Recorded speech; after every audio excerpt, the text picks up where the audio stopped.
Christ media YouTube channel ദൈവത്തിന്റെ വചനം ശ്രവിക്കുന്ന എല്ലാ പ്രിയപ്പെട്ടവർക്കും വീണ്ടും വരുന്നവനായ യേശു ക്രിസ്തുനാമത്തിലുള്ള സ്നേഹത്തെയും വന്ദനം ഒരിക്കൽ കൂടി അറിയിക്കുകയാണ്.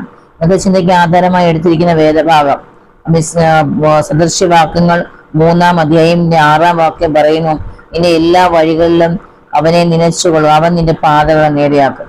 സദൃശ്യവാക്യത്തിന്റെ രചയിതാവ് പറയുകയാണ്, അതായത് സലോമോനാണ് സദൃശ്യവാക്യങ്ങൾ എഴുതിയത്. ശലോമോൻ പറയുകയാണ്, നിന്റെ എല്ലാ വഴികളിലും നീ അവനെ നനച്ചുകൊള്ളണം, അവൻ നിന്റെ പാതകളെ നേരെയാക്കും. അപ്പൊ ജീവിതത്തിൽ എന്ത് ചെയ്യാം, പല വഴികളുണ്ട്. അമ്മ ജീവിതമാകുന്ന വഴികളിൽ എന്ത് ചെയ്യണം, നാം ദൈവത്തെ ആശ്രയിച്ചുകൊണ്ട് മുന്നേറണം.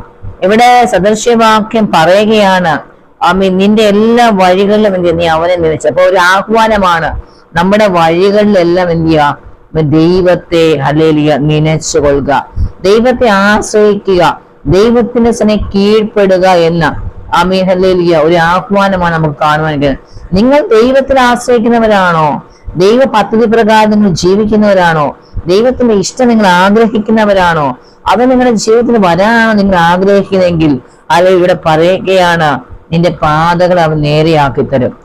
നമ്മുടെ ജീവിതത്തിൽ പ്രശ്നസങ്കീർണമായ അനേക അനുഭവങ്ങൾ ചെയ്ത് കടന്നു വന്നേക്കാം.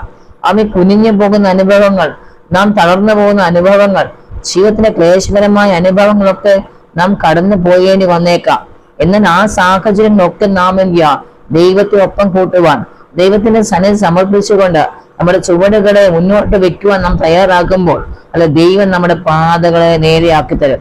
ഒരുപക്ഷെ നമുക്ക് ചാടിക്കടക്കുവാൻ കഴിയാത്ത പ്രശ്നസങ്കീർണമായ അവസ്ഥ, ഇതെങ്ങനെ ഞാൻ മുന്നോട്ട് പോകും, എങ്ങനെ എനിക്കിതിന്ന് ഒരു വിടുതൽ ലഭിക്കും, അമ്മേ ഇതിനെന്താ ഒരു പോം വഴി, എന്നെ ആരിതിന്ന് വിടുവിക്കും, ആരെനിക്ക് വേണ്ടി കല്ല് ഉരുട്ടു മാറ്റുമെന്നൊക്കെ നാം ചിന്തിക്കുമ്പോൾ കുഞ്ഞെ നിങ്ങളോട് ദൈവം പറയുകയാണ്, അമ്മേ നിന്റെ ഏത് വിഷയങ്ങളാണെങ്കിലും എന്റെ കരത്തിൽ തരുവാൻ, നിന്റെ ഭാരം എന്റെ മേൽ ഇട്ടുകൊള്ളുവാൻ നീ തയ്യാറാകുന്നുവോ? അമ്മേ ദൈവയുടെ ആഹ്വാനം ചെയ്യുകയാണ്. അമ്മേ ഇവിടെ പറയുകയാണ്, അമ്മേ ഈ ഭക്തനായ മനുഷ്യൻ പറയുകയാണ്, നിങ്ങളുടെ ജീവിതത്തിന്റെ പാതകൾ നേരെയാകണമോ? നിങ്ങൾ എന്ത് ചെയ്യണം, നിങ്ങൾ ദൈവത്തിന്റെ സന്നിധിയിൽ നിങ്ങളുടെ വഴികളെ ദൈവത്തിനെ കീഴ്പ്പെടുത്തുക എന്ന്. ദൈവ ഇഷ്ടത്തിനും ദൈവത്തിന്റെ മാർഗം, അതായത് ദൈവിക നിർദ്ദേശം നാം എന്ത് ചെയ്യുക, ഹല്ലേലൂയ മുന്നോട്ട് പോകുമ്പോൾ ദൈവം നമ്മുടെ പാതകളെയും നേരെയാക്കുകയും നാം പോകേണ്ട ദിശ വ്യക്തതയാക്കി തരികയും നൽകുകയും ചെയ്യും ദൈവം. ഹല്ലേലൂയ നമ്മുടെ ജീവിതത്തിലെ വിവിധമാകുന്ന തിരഞ്ഞെടുപ്പുകളും തീരുമാനങ്ങളും നമ്മുടെ ജീവിത യാത്രയെ അല്ലെങ്കിൽ കടന്നു വരുമ്പോൾ അതിന് നടുവിൽ ഹല്ലേലൂയ നാം ശരിയായ പാതയിലൂടെ നയിക്കണമെങ്കിൽ അത് ദൈവത്തിന്റെ പ്രവൃത്തിയിലൂടെ മാത്രമേ കരുതുള്ളൂ. ദൈവഹിതത്തിലേക്കും ദൈവത്തിന്റെ ഹല്ലേലൂയ ശരിയായ വണ്ണമുള്ള ദൈവിക ആലോചനയിലേക്കും നാം എന്ത് ചെയ്യുക, നടക്കണമെങ്കിൽ നമ്മുടെ ഹല്ലേലൂയ ദൈവം പാതകളെ നേരെയാക്കുകയുമാണ്.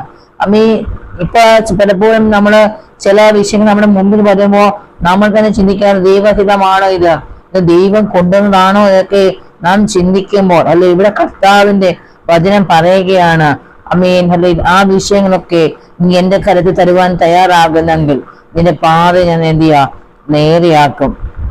വ്യക്തമായ ഉദ്ദേശം എന്താണോ നിന്റെ ജീവിതത്തിൽ കടന്നു വരുന്ന പ്രശ്നങ്ങൾ, അതിന്റെ പുറകിൽ എന്താണെന്ന് ആ വ്യക്തതയാക്കി ദൈവം നൽകുവാൻ ഇടയാകും. ആര് ദൈവത്തെ ആശ്രയിക്കുന്നുവോ, ആരൊക്കെ ദൈവസന്നിധിയിൽ സമർപ്പിച്ചു കൊടുക്കുവാൻ തയ്യാറാകുന്നുവോ, അവിടെ ജീവിതത്തിലാണ് എന്ത് ചെയ്യുക, ദൈവിക വിടുതലുണ്ടാകുന്നത്. ഒരു പക്ഷെ നമ്മോടൊപ്പം വിശ്വാസം കടന്നു വന്നവരുടെ ജീവിതത്തിലൊക്കെ അനുഗ്രഹങ്ങൾ പ്രാപിച്ചതാകാം.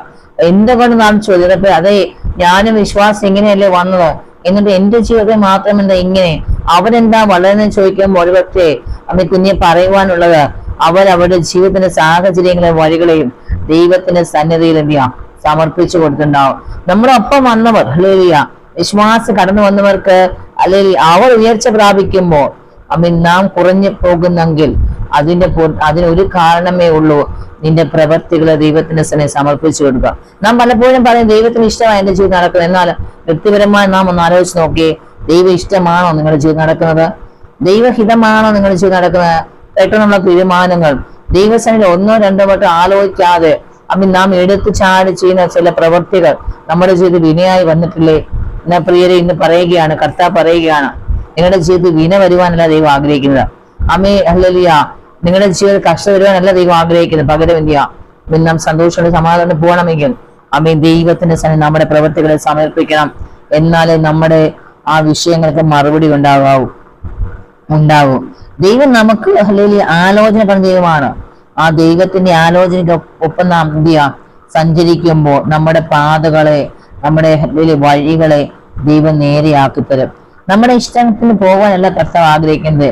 ഓരോ ദൈവ പൈതലും ദൈവത്തിന്റെ ശബ്ദം കേൾക്കണമെന്നാണ് ദൈവം ആഗ്രഹിക്കുന്നത്. അതുകൊണ്ട് ഏത് കുഞ്ഞുങ്ങളുടെ വിഷയമാണെങ്കിലും, നമ്മുടെ ഭവനത്തിലുള്ള വിഷയമാണെങ്കിലും, നിങ്ങളുടെ വിഷയങ്ങളാണെങ്കിലും എല്ലാം ദൈവസന്നിധിയിൽ സമർപ്പിച്ചു കൊടുത്തിട്ടുണ്ട്. Amen hallelujah. പെട്ടെന്നല്ല എനിക്ക് മറുപടി, പെട്ടെന്നുള്ള മറുപടി അല്ല. ദൈവം നിങ്ങളോട് പറഞ്ഞിട്ടുണ്ടെങ്കിൽ, ഒരു ദൈവിക വാഗ്ദത്തം നിങ്ങൾക്ക് ദൈവം നൽകി തന്നിട്ടുണ്ടെങ്കിൽ, അതിനുവേണ്ടി ക്ഷമയോട് കാത്തിരുന്നാൽ നിങ്ങളത് പ്രാപിക്കുക തന്നെ ചെയ്യും. അതുകൊണ്ട് പറയുകയാണ്, നിന്റെ എല്ലാ വഴികളും എന്ത് ചെയ്യാം, ദൈവത്തെ നനച്ചു കൊള്ളണം. അമ്മേ ഹല്ലേലൂയ. എന്നാൽ നിങ്ങളുടെ പാതകൾ നേരെയാകും. അമ്മേ ജീവിതത്തിൽ ഹല്ലേലൂയ അമ്മേ വഴുതിപ്പോയി ഏതെങ്കിലും അനുഭവങ്ങൾ കേൾക്കുന്നുണ്ടോ? നിങ്ങളുടെ ജീവിതത്തിൽ ഞാൻ ഇതല്ല ദൈവമേ ആഗ്രഹിച്ചു, പക്ഷേ ഞാൻ ഇങ്ങനെ ആയി പോയി എന്ന പറയുന്ന ആരെങ്കിലും അമ്മ എന്നെ ഈ ശബ്ദം കേൾക്കുന്നെങ്കിൽ നിങ്ങൾക്ക് തിരിഞ്ഞു വരുവാനുള്ള സമയമായി. നിങ്ങൾ മടങ്ങി വരുവാനുള്ള സമയത്തിലേക്കാണ്. നിങ്ങളുടെ വാഗ്ദത്തങ്ങൾ നിങ്ങളുടെ മുമ്പിലുണ്ട്, ദൈവപ്രവൃത്തി നിങ്ങളുടെ മുമ്പിലുണ്ട്. മടങ്ങി വരിക. ഹല്ലേലൂയ. ഈ ദൈവ ശബ്ദമാണ്. ദൈവം നമ്മെ സഹായിക്കട്ടെ. ആമേൻ.